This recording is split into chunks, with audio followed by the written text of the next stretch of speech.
fate. Kodo's early life was a tale of hardship and solitude, marked by the absence of family and the relentless struggles of surviving in a world where the strong thrived and the weak were left behind. Orphaned at a young age, Kodo's earliest memories were of the cold, unfeeling streets of a city that had no place for him. Yet, even in those bleak days, there was a fire within him, a quiet resolve that set him apart from the other children who shared his fate. That resolve was what first caught the attention of Natsu, a man whose very name invoked respect and awe across the nation of Gorillist. Natsu, then the defense minister of Gorillist, was renowned not only for his unparalleled martial skills, but also for his deep understanding of leadership and strategy. His reputation as a warrior was matched only by his wisdom, and it was said that with his beloved machete in hand, Natsu could take on any number of opponents and emerge victorious. But beyond his battlefield prowess, Natsu possessed a keen eye for potential, a trait that would shape the destiny of the young boy he encountered during a routine visit to an orphanage. The day they met was like any other in the orphanage. Children played, argued, and waited for the next meal. But Natsu's gaze was drawn to one boy sitting apart from the others, his intense eyes following every movement around him with an alertness that seemed out of place in someone so young. There was something about the boy, a seriousness, a gravity that belied his years. As Natsu approached, the boy met his gaze without flinching, a silent challenge in his eyes. "What is your name, boy?" Natsu asked, his voice a deep rumble that commanded attention. "Kodo," the boy replied simply, his voice steady and calm. Natsu studied him for a long moment, then nodded, a decision forming in his mind. "You will come with me." That single moment altered Kodo's life irrevocably. Taken under Natsu's wing, Kodo left behind the uncertainty of the orphanage for a new life, one filled with purpose, discipline, and a sense of belonging he had never known. The early lessons. From the moment Kodo entered Natsu's care, his life was a rigorous regimen of training, study, and reflection. Natsu's home, though modest, was filled with the tools of a warrior, weapons of all kinds, maps, books on strategy and governance, and most importantly, a sense of order and discipline that permeated everything. Natsu began Kodo's training with the basics, physical conditioning, the proper handling of weapons, and the fundamentals of martial arts. But his lessons extended far beyond the physical. Every movement, every exercise was accompanied by a lesson in philosophy, politics, or military strategy. Natsu believed that a true warrior was not just a master of the body but also of the mind and spirit. One evening, after an exhausting day of training, Natsu and Kodo sat by the fire, the light casting long shadows across the room. Natsu, as was his custom, had prepared a simple meal of grilled meat and cainias, the nutritious seeds of the anaru tree that were a staple in their diet. As they ate, Natsu spoke, his voice thoughtful. "Kodo, do you know why we train as we do? Why I push you so hard?" Kodo, though tired, looked at Natsu with clear eyes. "To make me strong. To prepare me for battle." Natsu nodded but added, "Yes, but it is more than that. Strength alone is not enough. A warrior's true power lies in his understanding of himself and the world around him. The body must be strong, but the mind must be stronger." He leaned forward, his gaze intense. "You must learn to see beyond the immediate, beyond the physical confrontation. True victory is achieved not just with the blade, but with the mind. Politics, strategy, the understanding of power, these are as much weapons as any machete or axe." Kodo absorbed his mentor's words, the seeds of deeper understanding taking root in his young mind. Over the years, Natsu continued to challenge Kodo, both physically and mentally. They would spend hours discussing the great military campaigns of history, dissecting the strategies of past leaders, and analyzing the political moves that shaped the course of nations. "Every battle, Kodo, is won or lost before it is ever fought," Natsu would say, his voice imbued with the weight of experience. "The decisions made in the halls of power are as crucial as those made on the battlefield. You must learn to navigate both arenas if you are to be a true leader." The martial challenge. As Kodo grew, his physical and mental prowess developed rapidly under Natsu's guidance. The boy who had once been orphaned and alone transformed into a formidable young warrior, his skills honed to a razor's edge. Yet, despite his progress, Kodo knew that he still had much to learn, particularly when it came to matching his mentor in combat. Natsu would often challenge Kodo to sparring matches, using these sessions to teach him not just technique but also the importance of strategy and adaptability. In the beginning, Kodo found himself outmatched, struggling to keep up with Natsu's speed, strength, and tactical brilliance. During one such match, Natsu disarmed Kodo with a swift, fluid motion, sending the young warrior sprawling to the ground. As Kodo looked up at his mentor, his breath coming in ragged gasps, Natsu stood over him, his machete held loosely at his side. "Do you know why you lost, Kodo?" Natsu asked, his tone neither harsh nor mocking. Kodo shook his head, frustration evident in his expression. "You're faster, stronger. I couldn't keep up." Natsu extended a hand, helping Kodo to his feet. "Speed and strength are important, yes. But you lost because you were too focused on my movements, on what you could see. You didn't anticipate, didn't think ahead. You must learn to see the battlefield as a whole, to predict your opponent's actions before they make them." He paused, letting his words sink in. "In a fight, you must be like water, adaptable, flowing, able to change your approach in an instant. The greatest warriors are those who can turn their weaknesses into strengths, who can adapt to any situation." Kodo nodded, determination shining in his eyes. He would not be discouraged by his losses, rather, he would use them as stepping stones on his path to greatness. Over time, Kodo's skills continued to improve. He learned to anticipate Natsu's moves, to read the subtle shifts in his stance, the flicker of intention in his eyes. Their sparring matches became increasingly intense, each one a test not just of physical ability but of strategy and mental acuity. Then came the day when Kodo finally fought Natsu to a draw. It was a grueling match, both warriors giving their all, their movements a blur of speed and precision. As the fight ended, both stood panting, their weapons held at the ready, neither willing to admit defeat. Finally, Natsu lowered his machete, a rare smile playing on his lips. "You've come a long way, Kodo. Today, you fought not just with your body, but with your mind. Remember this feeling, this sense of balance between thought and action. It will serve you well in the future." Lessons in leadership. As Kodo matured, Natsu's lessons began to focus more on leadership and the responsibilities that came with power. Natsu, now the president of Guerrillist, had long understood that true leadership was about more than just command and control. It was about understanding the needs of the people, making decisions that served the greater good, and balancing strength with compassion. One evening, as they sat in Natsu's study surrounded by maps and books, Kodo posed a question that had been on his mind for some time. "Father," he began hesitantly, "how do you know when to lead with strength and when to show mercy? How do you balance the two?" Natsu looked up from the document he was studying, his expression thoughtful. "That is a question every leader must grapple with, Kodo. There is no simple answer, for every situation is different. But I can tell you this, strength without compassion is tyranny, and compassion without strength is weakness. A true leader must possess both, and know when to wield each." He rose from his seat, walking over to the window that overlooked the training grounds.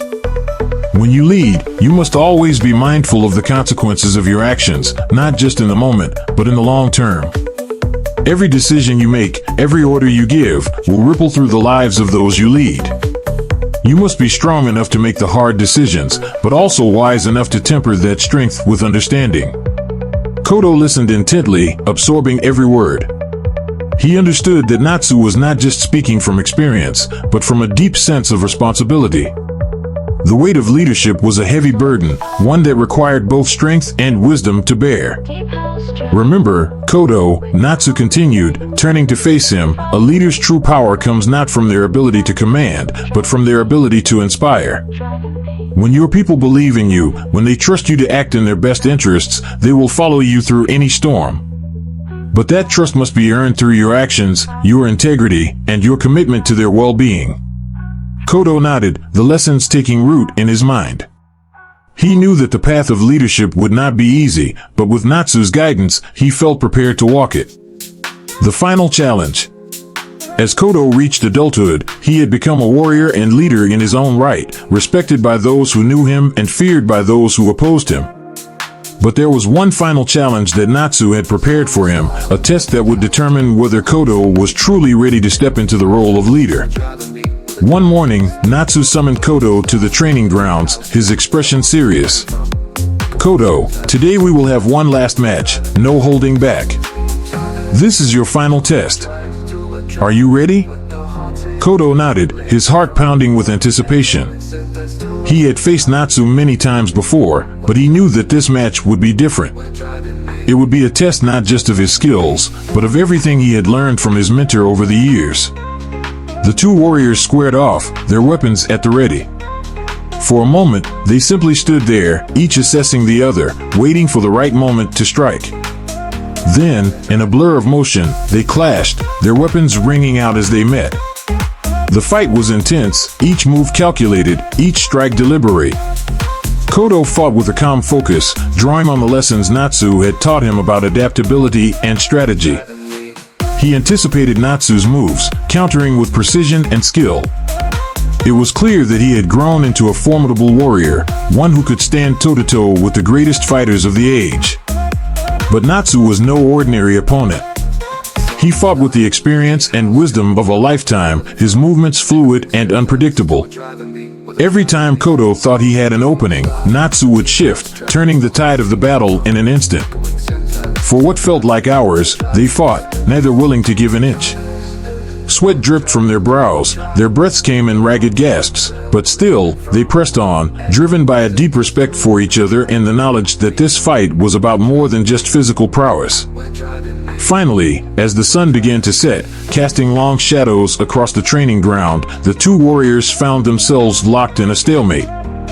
Both were exhausted, their weapons barely raised, but neither was willing to admit defeat. Natsu, his voice filled with pride, finally spoke. "You've done well, Kodo.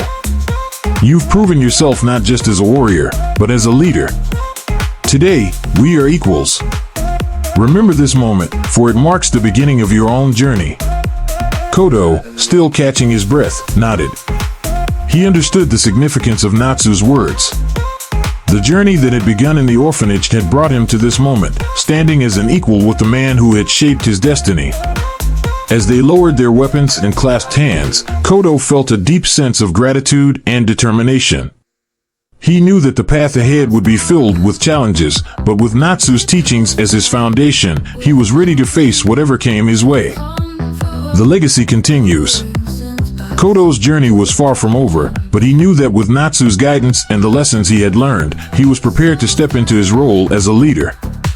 He would carry forward the values of strength, wisdom, and compassion that Natsu had instilled in him, and he would lead with the integrity and resolve that had been the hallmark of his mentor's own leadership. As Kodo stood on the precipice of his future, he knew that the lessons of martial arts, politics, and military philosophy that Natsu had imparted would guide him through the challenges ahead. And though Natsu would no longer be there to fight by his side, his presence would always be felt in the principles and values that Kodo would carry with him. The legacy of Natsu, and the lessons he had taught Kodo, would continue to shape the destiny of Guerrillist as the young warrior stepped into the role he had been groomed for. The future was uncertain, but Kodo knew that with Natsu's teachings as his compass, there was no obstacle he could not overcome, no adversary he could not vanquish, and no dream too lofty to achieve. The privileged upbringing. Ruta's life was one of privilege, marked by the comforts of wealth and the prestige of being the son of Major General Hurus, one of the most revered military figures in the land. Born into a world where excellence was expected, Ruta's upbringing was defined by rigorous discipline and high expectations.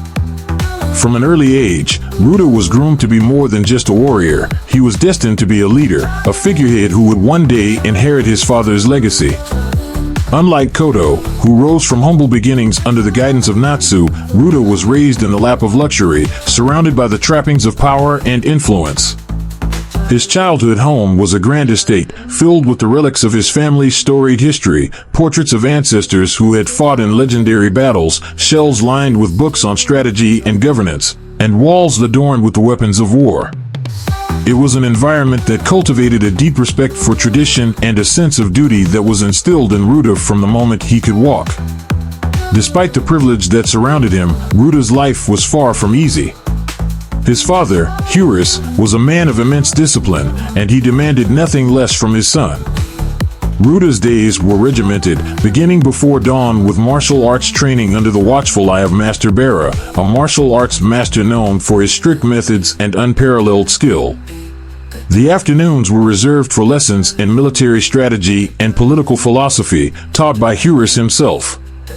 Evenings were spent in solitary study, where Ruta devoured ancient texts, eager to absorb the knowledge that would one day make him a formidable leader. But it was during these rigorous training sessions and intellectual discussions that Hurus began to notice something troubling in his son. There was a sharpness in Ruta's intellect, a keen understanding of power that bordered on the ruthless. It was not uncommon for Ruta to question the necessity of mercy, to argue the efficiency of harsh measures in maintaining order. These were the traits of a brilliant mind, but also the traits of a potential autocrat. Hurus, proud of his son's abilities yet deeply concerned by his growing authoritarian tendencies, knew he had to guide Ruta carefully. He had to teach him not just the art of war, but the responsibilities that came with power, the importance of balance, and the perils of tyranny. It was a delicate task, one that would shape the future of not just Ruta, but the entire nation. Conversations with Hurus, lessons in politics and power. Hurus believed that leadership was an art as much as it was a science. His lessons to Ruta were not confined to the classroom, they took place everywhere, during their morning walks through the estate's expansive gardens, in the quiet moments after dinner, and even in the midst of military exercises. Hurus sought to impart not just knowledge but wisdom, the kind that could only come from experience. One evening, after a particularly grueling training session, Hurus and Ruta sat in the study, the room dimly lit by the flickering flames of the fireplace. Hurus observed his son, who was intently reading a tome on the strategies of ancient generals. Ruta, Hurus began, his voice steady but carrying a weight of concern. What do you believe is the most important quality in a leader? Ruta looked up from his book, his sharp eyes meeting his father's. Decisiveness, he answered without hesitation. A leader must be able to make swift decisions and stand by them, even in the face of opposition. Hurus nodded slowly. Decisiveness is indeed crucial, but it must be tempered with wisdom. A leader who acts without considering the consequences, who values efficiency over humanity, risks becoming a tyrant. Ruta frowned, his brow furrowing in thought. But isn't it better to be feared than loved? Fear commands respect and ensures order. Love is fickle and can lead to complacency. Hurus sighed, seeing the dangerous seed of authoritarianism growing in his son. Respect born of fear is fragile, Ruta. It can turn to hatred and rebellion at the first sign of weakness. True respect, the kind that endures, is built on trust and mutual understanding. People must believe that their leader acts in their best interest, not just in the pursuit of power. But what if the people's best interests require harsh measures? Ruta countered. What if leniency leads to chaos? Hurus leaned forward, his gaze intense. Then the leader must bear the burden of those measures with a heavy heart, not a sense of pride. A true leader does not revel in the power to punish. He uses it as a last resort, with the understanding that every action has consequences. Power is not just about control, Ruta. It is about responsibility. The greater the power, the greater the responsibility to use it wisely. Ruta fell silent, the weight of his father's words sinking in. Hurus could see the conflict in his son's eyes, a battle between his natural inclinations towards authority and the lessons of compassion and restraint that Hurus was trying to instill. Remember this, Ruta, Hurus said quietly, a leader's legacy is not measured by the power he wielded, but by the lives he touched and the justice he upheld. Power without compassion is tyranny, and tyranny breeds only resentment and rebellion. Training with Bara, the path of the warrior. While Heuris focused on shaping Ruta's mind and moral compass, Master Bara was responsible for honing his body and martial skills.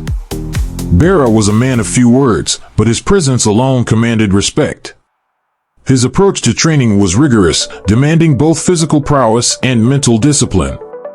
Bara believed that true mastery of martial arts was not just about technique, but about understanding the philosophy behind each movement.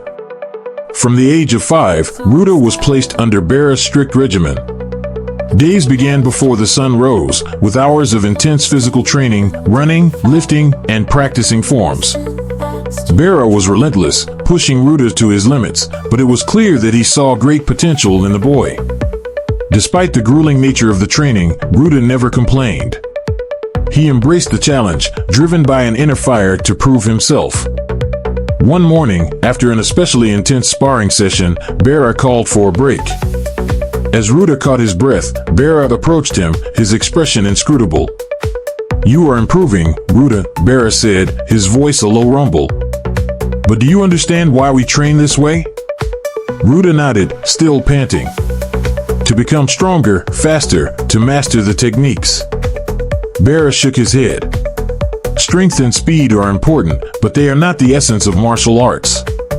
What we seek is balance, balance between body and mind, between aggression and restraint." Ruta frowned, not fully understanding. "But isn't the goal to defeat your opponent? To be the best?" Bara's eyes narrowed. "Defeating your opponent is only one aspect of martial arts. The true goal is mastery over oneself. It is not enough to win a fight, you must win with honor, with control. Every movement, every strike must be purposeful. Reckless aggression leads to mistakes, and mistakes lead to defeat." He paused, letting the words sink in before continuing. "Martial arts is not just about combat. It is a way of life, a philosophy. The skills you learn here are not just for the battlefield, they are for every aspect of your life. They teach you discipline, patience, and humility. These are the qualities of a true warrior and of a true leader." Ruta listened intently, absorbing the wisdom of his mentor. He had always seen martial arts as a means to an end, a way to prove his worth and assert his dominance. But Bara's words challenged him to think deeper, to see the art as more than just physical prowess. "Remember, Ruta," Bara said, his voice softer now, "the greatest battles are fought within. To master the martial arts, you must first master yourself. Only then can you lead others with true strength." The internal struggle. As Ruta grew older, the lessons from Heuris and Bara began to intertwine, shaping his understanding of the world and his place within it. He was no longer just a child of privilege, but a young man on the cusp of greatness or disaster. The conflicting teachings of his father and mentor weighed heavily on him as he struggled to reconcile his natural inclinations with the ideals they were trying to instill. There were moments when Ruta felt the pull of authoritarianism, the temptation to seize control and impose order with an iron fist. He had seen the inefficiencies of leniency, the chaos that could arise from too much freedom. It frustrated him, and he often found himself questioning the need for compassion when strength could so easily command obedience. But then, he would remember his father's words, the cautionary tales of leaders who had fallen to their own hubris, and the wisdom of Bara's teachings on balance and restraint. These lessons acted as a counterweight, preventing him from tipping too far into the abyss of tyranny.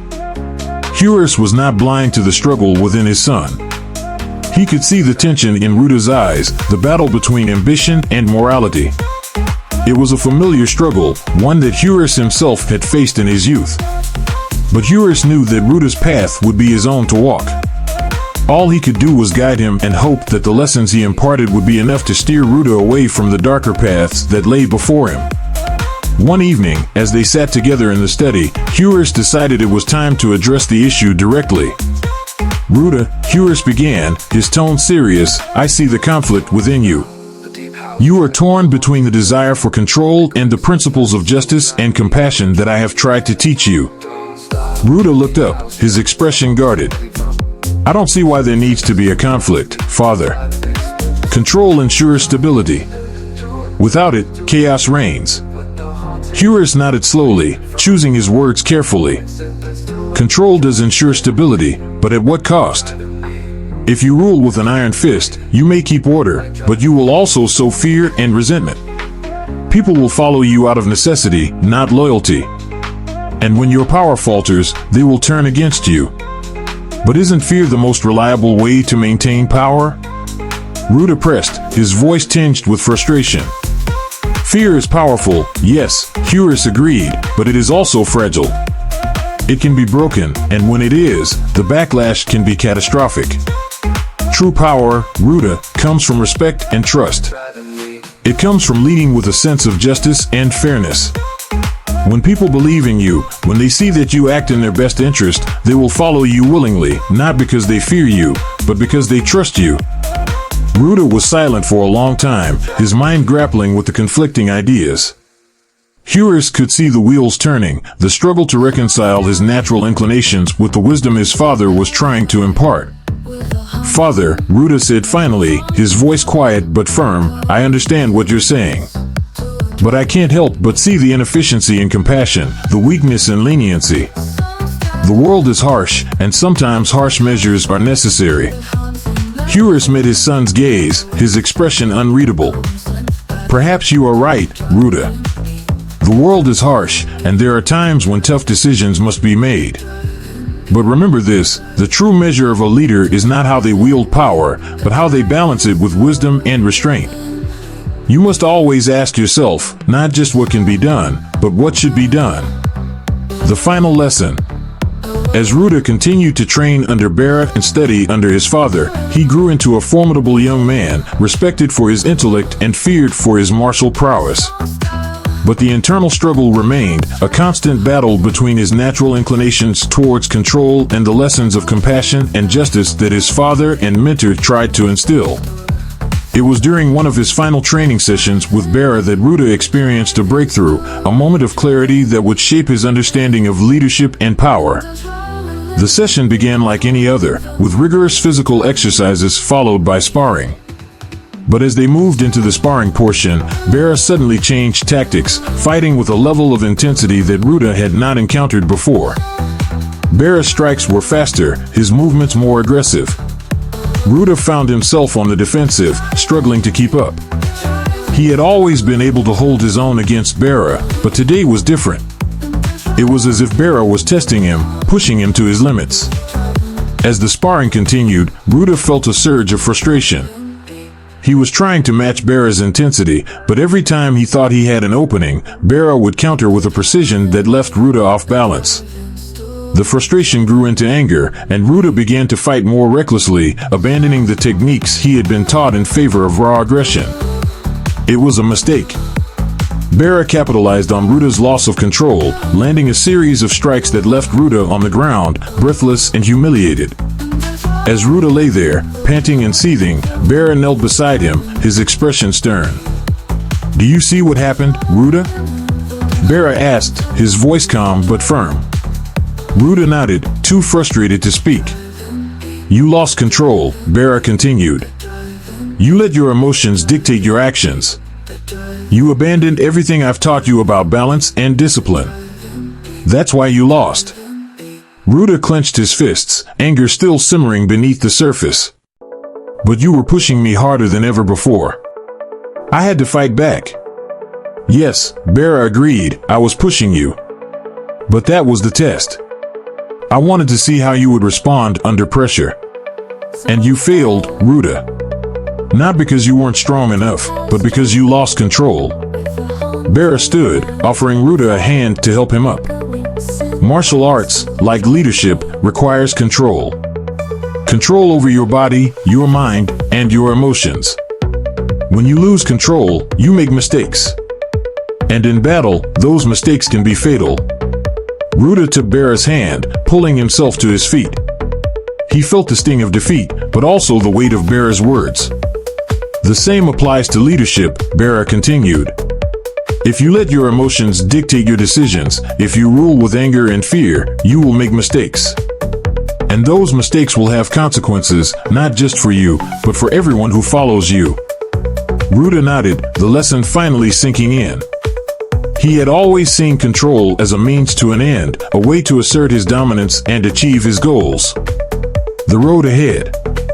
As Ruta stood on the precipice of adulthood, he knew that the lessons he had learned from his father and mentor would guide him on his path. The internal struggle between his natural inclinations and the teachings of Horus and Bera would continue, but he felt more prepared to face it. Ruta's upbringing, though marked by privilege and power, had also been a journey of self-discovery and growth. He had been shaped by the wisdom of his father, who had taught him the importance of balancing strength with compassion, and by the discipline of Bera, who had shown him the value of control and restraint. But the road ahead was still uncertain. As Ruta prepared to step into the world as a leader, he knew that the challenges he would face would test everything he had learned. The temptation to seize control, to impose order with an iron fist, would always be there. But he also knew that the true measure of a leader was not in their ability to command, but in their ability to inspire, to lead with wisdom, and to act with integrity. With Horus and Bera's teachings as his foundation, Ruta was ready to face whatever lay ahead. The future was full of possibilities, both for greatness and for peril. But Ruta was determined to walk the path with the lessons of his father and mentor guiding him, striving to be the leader they had taught him to be. As he looked out over the horizon, Ruta knew that his journey was just beginning. The challenges of leadership, the complexities of power, and the responsibilities that came with it all lay before him.